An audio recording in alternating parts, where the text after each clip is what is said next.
My name is Olivia Clementine, and this is Love and Liberation.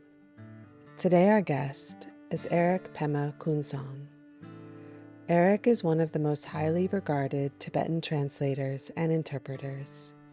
He has translated and published more than 55 volumes of Tibetan texts and oral teachings. He has been trained by many masters, including the Dzogchen master, Tulku Urgyen Rinpoche, with whom he lived for 16 years as an assistant and interpreter. Erik created a study center and a translation program in 1981, both under the name Rongjong Yeshe, and in recent years has created the Bodhi Training Program, a 2-year education initiative that explores all levels of insight into the Buddha's teachings. Today we meet in his homeland of Denmark, at the Gomde Center where Erik can often be found teaching Dharma. This is our second interview. You can see the show notes for the link to that conversation.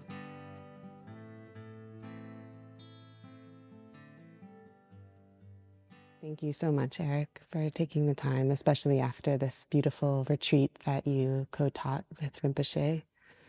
And you always tell these very helpful stories about your experiences with realized masters. And I was wondering if today we could hear maybe about some of the masters you've spent time with and examples of how they've made an impression on you in terms of your timeless, indestructible nature. So either through teaching that they shared through words or their embodiment.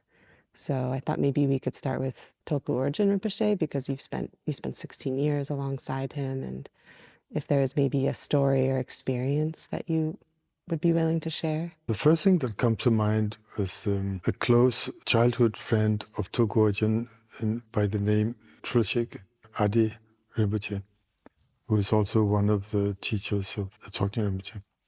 They share the same monastery from past lives, several incarnations. And they've been sharing the same retreat centers and main temple with monks and lay people in caves and so forth. But Adeu Rinpoche was one you may know from his biography in English called Freedom in Bondage. He was in concentration camp and survived. He was there for 21 years altogether. And no bitterness, which is very remarkable in itself. He said everyone experienced according to their own karma. Even people who are in the same concentration camp, some suffered horribly, some suffer less, in the same conditions. And you cannot blame that on the setting. It's the individual karmic makeup that decides that. But when he taught, I've been fortunate to receive teachings several times, but you never knew when he was finished, because he would just say a sentence. Later, in hindsight, it turns out to be the last sentence, but you didn't know. He would just keep sitting like this. And we were sitting there, and then, but we don't dare to say and then, so we just also keep quiet. He also keep quiet, and then nothing happens for a long while, and then you figure out you can ask another question if you dare, because his silence is kind of thunderous, but very mild at the same time. I usually pull him out as the example of a real saint in the classical sense, Catholic type, because he's a saintly person, very remarkable in memory.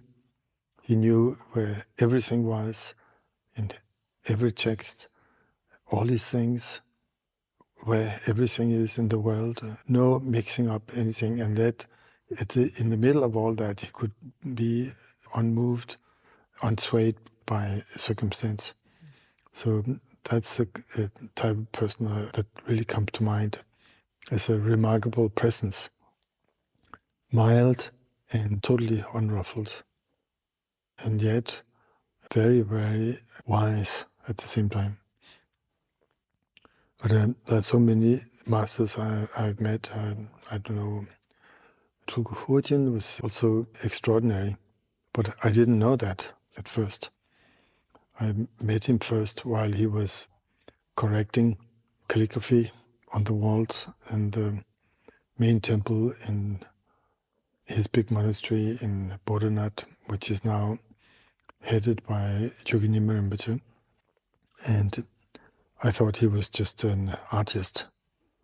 And the next time I saw him, he was making a sculpture of the female wisdom dakini, Tseringma, the goddess of long life. And he made it out of thin air, as if he could already see the form of Tseringma. He just added the clay. The clay was beaten with cotton wool. It was like reinforced. And the purpose of putting cotton wool in the clay is so that it doesn't crack, like big cracks, small hairline cracks, of course. But then easy to smooth out with wet clay and then glitting. So he would just have the clay already prepared, and then he would put first the snow lion, and then her leg, and then her torso, and like that. And I was just stunned by his ability. He didn't use a drawing. He didn't use a proportion scale or anything. He just kept adding pieces until it was perfect. And it was like it already existed in his mind, and all he had to do was add the clay to fill it out, like that. So he's definitely a master sculptor, I found out. Then the third time I met him was for saying goodbye. Chögyam Rinpoche said, "You have to say goodbye to my father." So I thought, all right, he's the teacher and the abbot, but he must love his father, because usually I don't say goodbye to the entire family. And when I visit a Lama, I've been to other places, but so that was the first time where I had to say goodbye to his father also. I had seen his mother. She was cook and manager. It seemed to me at that time. But then when I saw that his father was like a Lama, he had different clothes on that time. And now he was wearing a red skirt, not a monk skirt, but wrap around like this one. And he was giving some directions to a Nepali worker, the head of the builders in the monastery. So I came over with my humble little white scarf, and I bent down to receive his blessing, and then nothing happened.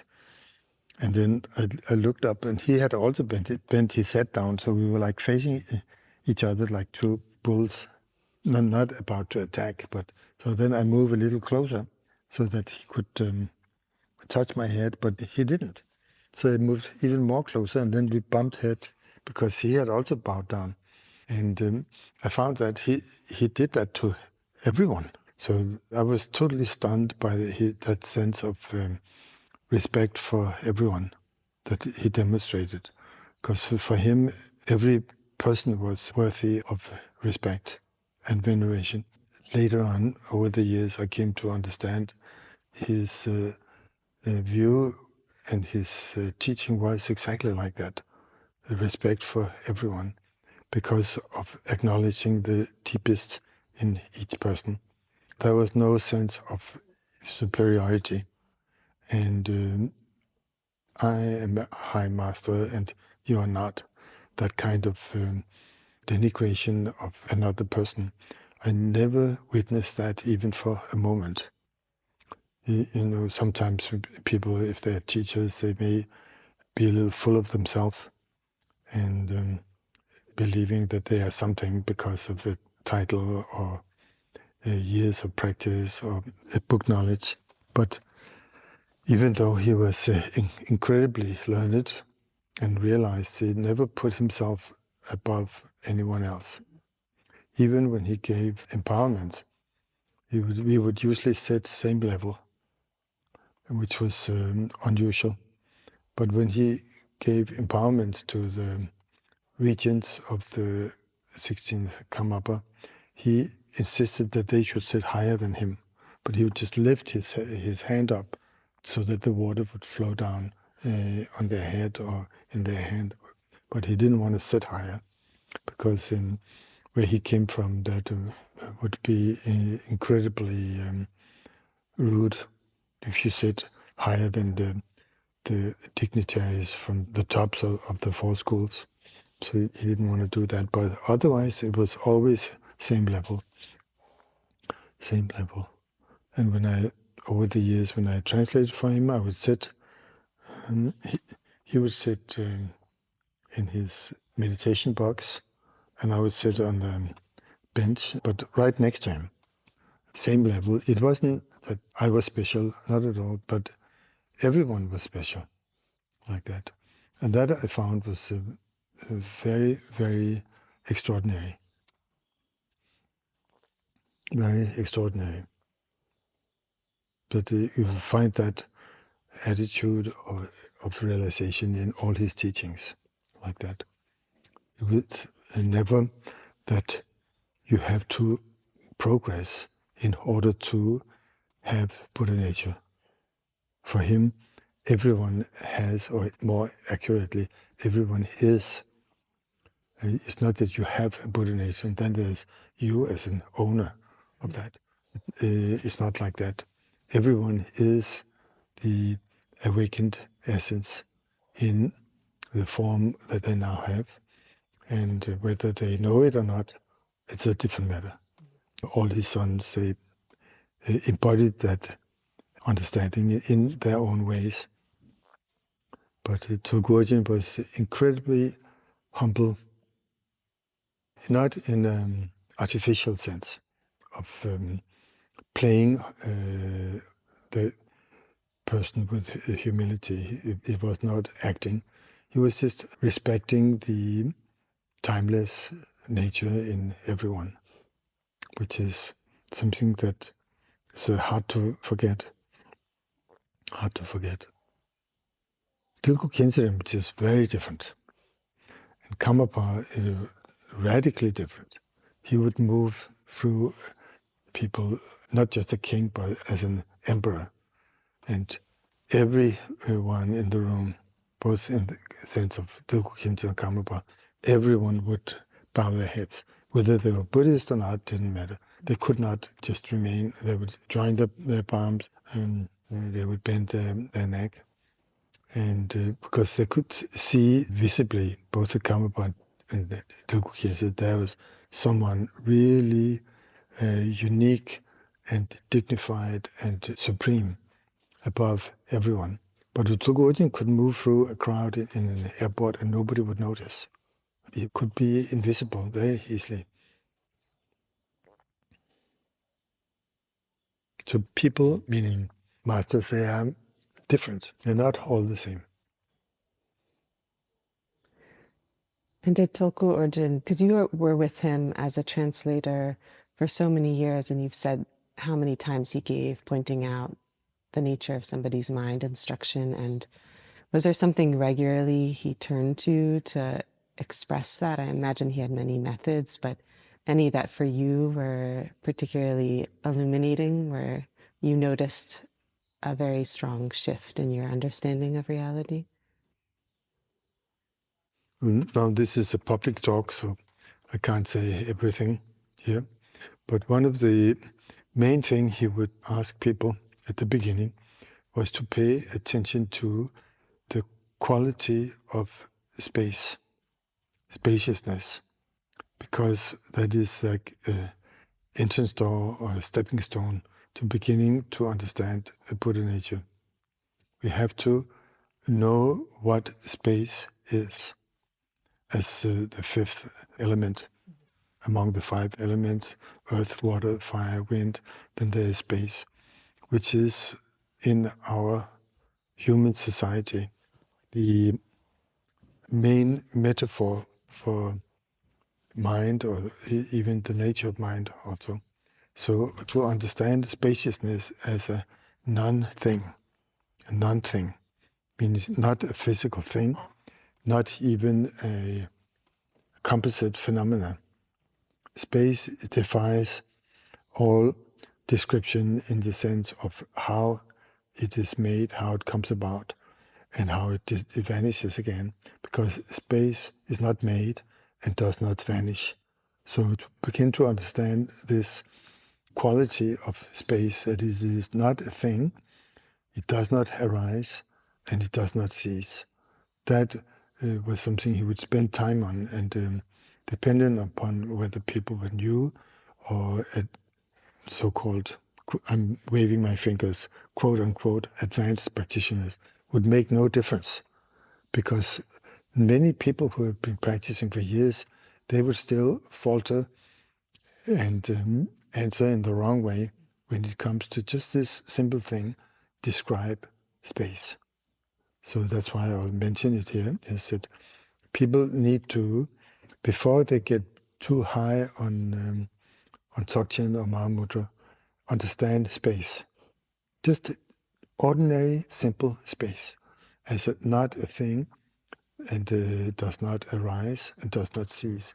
We grow accustomed to sensing the dimension within which everything appears and disappears. Just like clouds in the sky, they appear and they disappear, but sky does not appear and disappear. So to make that distinction between things and non-thing is a very important part of meditation practice. Before he would even begin to give teaching, he would have people spend time on finding out exactly what is space like. Because based on that, then he could give teachings afterwards. If one hasn't understood how space is, then it's difficult to understand. Then one would think that Rigpa or ordinary mind in Mahamudra or Prajnaparamita is a thing that you either have or you don't have. And if you don't have it, then you want to get it. So to kind of eliminate that from the beginning, and he would emphasize space. And did you listen to Dilgo Khyentse ever give teachings on nature of mind, and were they similar or different styles? Dilgo Khyentse would speak as if he was writing a book. The perfect sentences that people could just write them down, and all they needed was a title and then a signature. It was perfect Mahapandita, whether it was general Mahayana or the general teachings of the Buddha, whether it was specific Vajrayana, or whether it was the highest teachings on the Great Perfection. He had perfect sentence structure and not extraneous blabbering. It was none of that. It was very much a quality of a Buddha teaching. Simply perfect. I received teachings on the lamp to dispel darkness, the same as Dzogchen Rinpoche taught here, from Dilgo Khyentse, and somebody later wrote it down, exactly as he spoke, and it was a perfect book. And in many instances like that. It was sometimes more easy for people to write down from his tape than to copy his handwriting, because as he was old, his hand shook a little. So not everybody could read his handwriting. Only a few people were really not only educated but familiar with his writing style. They could do that. But when you wrote from tapes, it was just perfect. When he was younger, he could write anything. A huge length and detail, no filling, no nonsense. Just like a perfect master of the past. I compared some of his writings with that of Jamgon Kongtrul and the first Khyentse, and there's absolutely no difference in perfection. Tulku Khyentse was an extraordinary enlightened author. And none like that these days, where people write something and then they correct it, and then even you use artificial intelligence to correct your style or spelling and stuff like that. There's nobody like that. Matthew Ricard said that his father, when he would write something, would sit for a while and then write a sentence, but never any corrections. It was just perfect like that. Tulku Urgyen never wrote anything. Even the text we have here called the Ultimate Guru Sadhana of Simplicity, He didn't write it, he dictated it. And I have another piece that he dictated, but that's about it. I never seen him write anything, not even letters. His hands really like that. He would hold a rosary sometimes, but whether he said a mantra or not, I don't know. If people asked him, he would say it was Open-mindedness, but you never know. Maybe it was just It would be impossible to find out.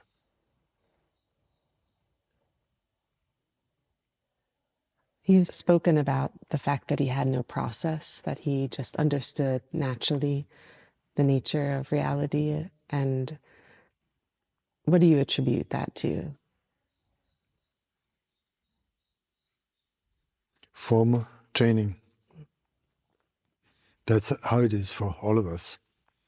Formal training is incredibly important. And right now we are doing formal training for the future. So what we understand now and what we get settled into will make it so that later on, either in this body or in another body, it's so easy to just be. So that's why practice is not only for this life. You hear me? Practice is not only for this life. And the people who say we only live once, they are ignorant. The mind does not die, so it's not mind is reborn. It doesn't happen. But a new biological, you can say, cocoon is spun, like a tapestry is spun around the mind, which is not only something called mind, but it's Buddha nature, which expresses itself either as a dualistic setup or as Buddha nature's natural irradiance. And what the proportion or the percentages, whether it's one or the other, that we don't know. If it's more Buddha nature just expressing itself in a new biological structure, then it's called Tulku. And if it's mainly confusion, then it's called rebirth. So formal training makes the difference, because real training is to separate dualistic mind from the radiance of Buddha nature, so that it's more one type, which we call pure, and the other called impure. Actually, pure and impure is not the real word for it. It's more mistaken or unmistaken. That's the meaning of pure and impure. Cannot wash it, and then it becomes clean. But it can be unmistaken through insight, stabilized into realization. How did we get into this topic? Oh yeah, how Tulku Urgyen was like that. He was just naturally confident. And that is rooted in realization. And where did the realization come from? You have to say formal training. But how long formal, we don't know. His previous life, as you have possibly read in Blazing Splendor, was a great yogi called Chowang Tulku, or Chowang Rinpoche, who was extraordinary. In his former lives, you never know exactly who they were. I heard that he was incarnation of Guru Chowang, one of the 5 or 8 major treasure revealers, who wrote down a thick tantra, one of the Dzogchen tantras that was just coming through him. It's not that he composed it, but it came through him and it landed in a form with paper and with ink, and it exists today. It's a big Dzogchen Tantra on simplicity with many chapters. Dzogchen Tantras are like script or manuscript for a theater piece.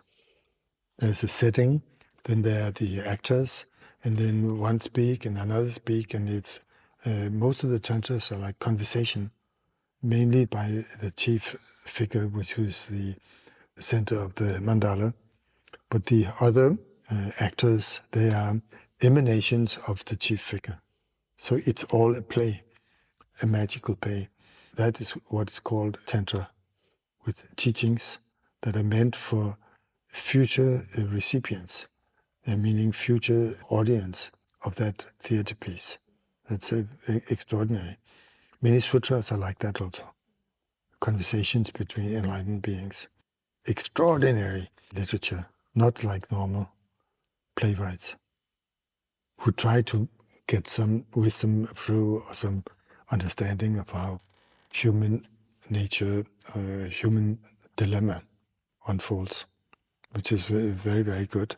But sutras and tantras are extraordinary literature, in the crown jewels of literature in this world. And Tulku Urgyen's past life was a revealer of that. There's not much existing from his life under the name Guru Joang, but some texts are there. There's also a play called Tsichu, 10th Day Dance, with Padmasambhava and the 8 manifestations. And many places they perform that on a particular day of the year, where a man has the mask of Padmasambhava and others have the general 8 manifestations you see here in the back wall. And I was present one time in Oregon when students of Chatral Rinpoche had that enacted. You've also spent time with Chatral, Sangye, Dorje. Not much. Not much? No. Okay. I only met him on maybe a dozen occasions. But I never received teachings from him. I only asked some things and he said, do it or don't, things like that. Mm-hmm. He was very resolute and very unusual person, character. Jugnyam Rinpoche once said, Chatral Rinpoche doesn't need to teach, he just needs to be in the world. That we have someone like that, and that will put a scare into thousands of people. They will not dare to do what they otherwise would like to do, because he's still alive. Would you speak on the significance of enlightened beings and their beingness, like the power of them being in the world? The other day, Rinpoche was talking about how so many people in the world feel like the need to be active outwardly and forget the significance of being an enlightened being or cultivating those qualities, and that it actually has benefit for the world. What is your experience or thoughts on this? We just have to keep an open mind about that. Yeah. Great bodhisattvas, they act in all different ways. And then they don't have the code of ethics that belongs to Theravada or Hinayana. Then we have to be very open-minded. And some act like very normal, some act like crazy, some act like business people, some as slaughterers. There's absolutely no fixed mode of conduct for a great bodhisattva. So the general rule is don't judge.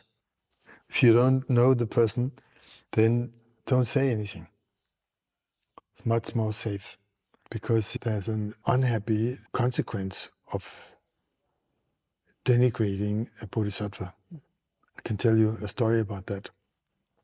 It was one student, Lama under Chatral Rinpoche, with a big white beard. But he was brought up in his education when he was younger at Trulshik Rinpoche's place in Tibet. It was before the Cultural Revolution.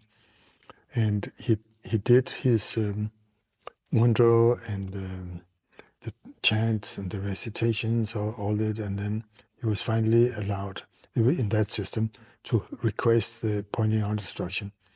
And Trulshik Rinpoche gave him the teaching, and then he just didn't get it.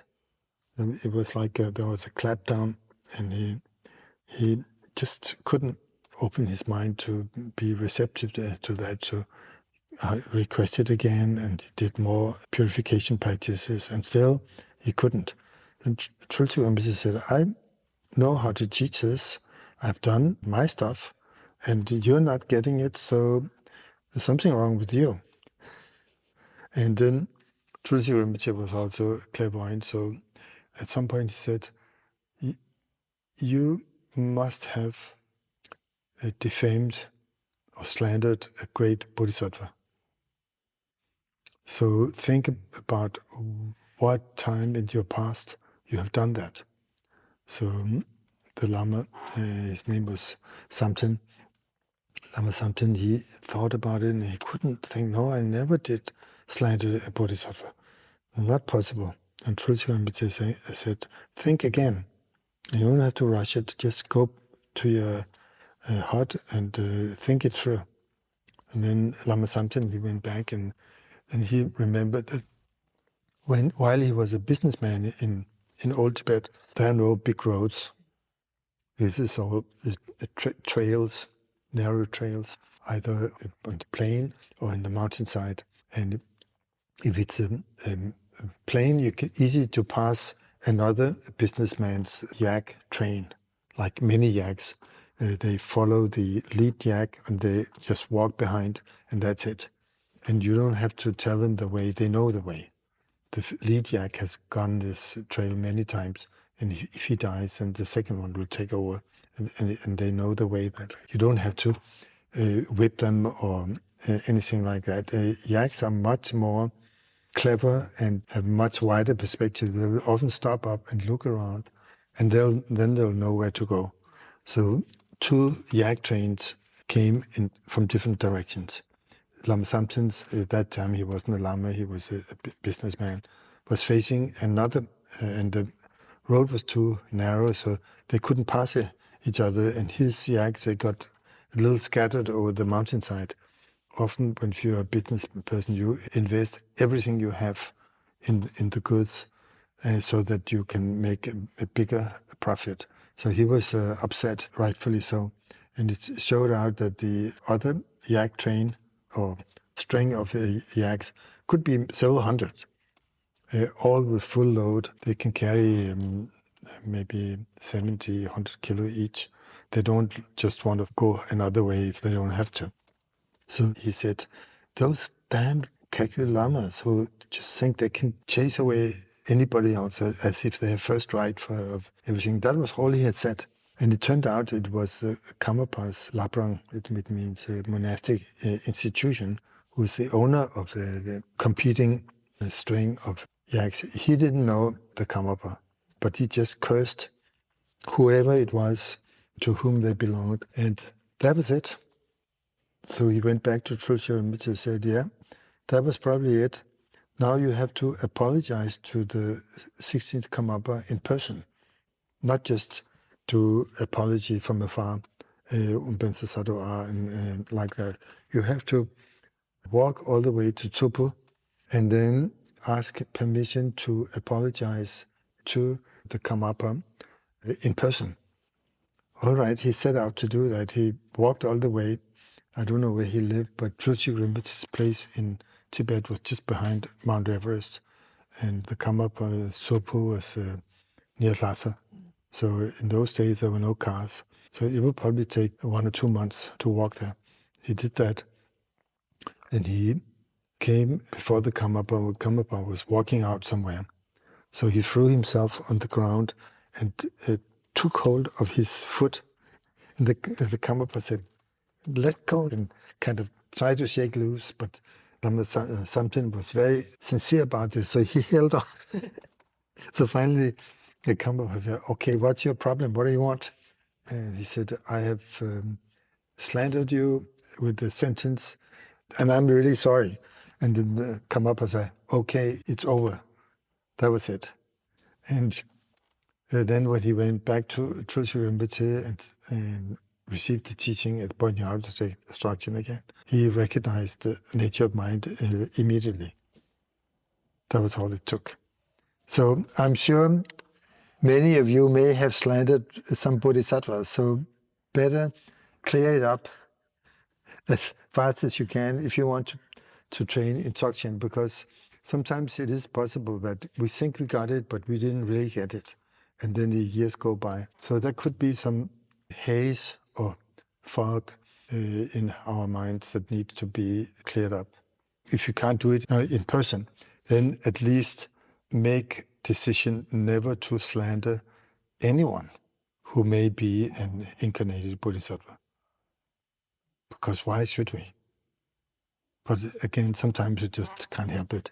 And also some Bodhisattvas are misbehaving in order to get slandered so that people can have a connection. We don't know. So does that mean to try to not slander anybody because anyone can be a Bodhisattva? That's the hidden meaning in that story. But even if you slander a Bodhisattva, you have created a karmic link to that person. So you will definitely meet and receive guidance on the path at some point. But it's a longer path. Not slandering is a quicker path. But it may not be in human form.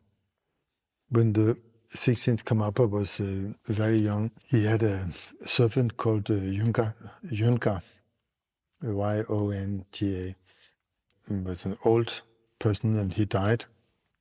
And the Karmapa was traveling from Tulku to Kham, which lies to the east of Tibet.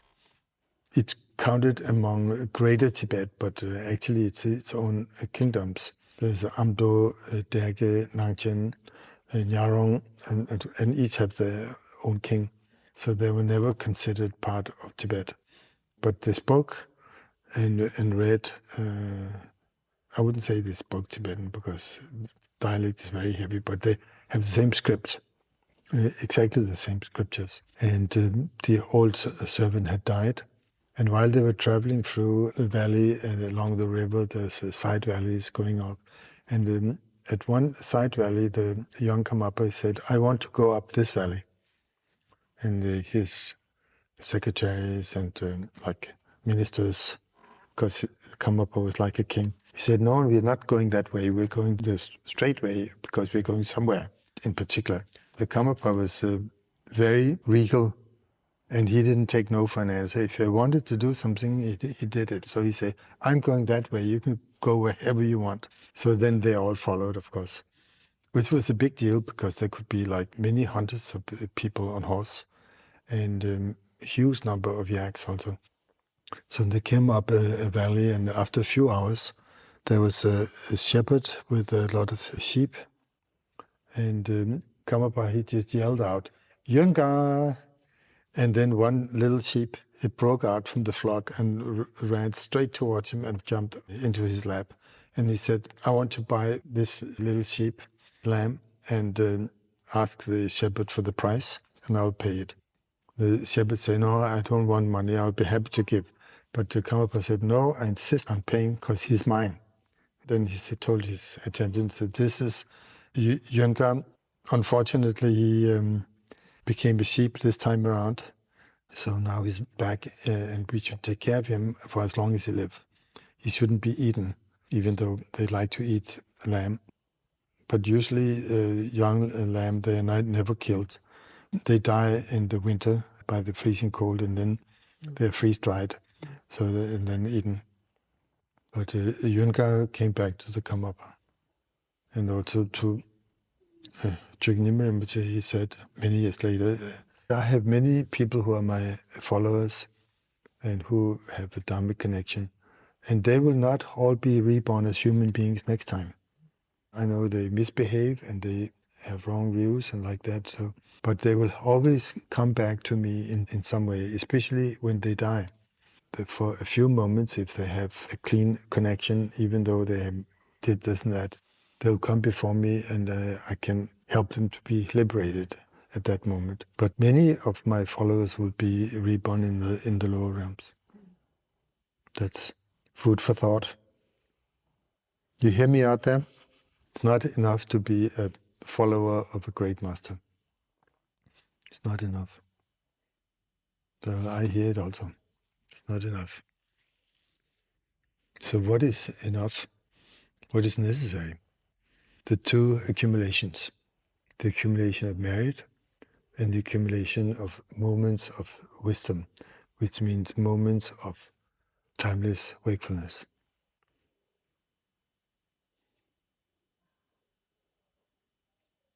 those are two sure things.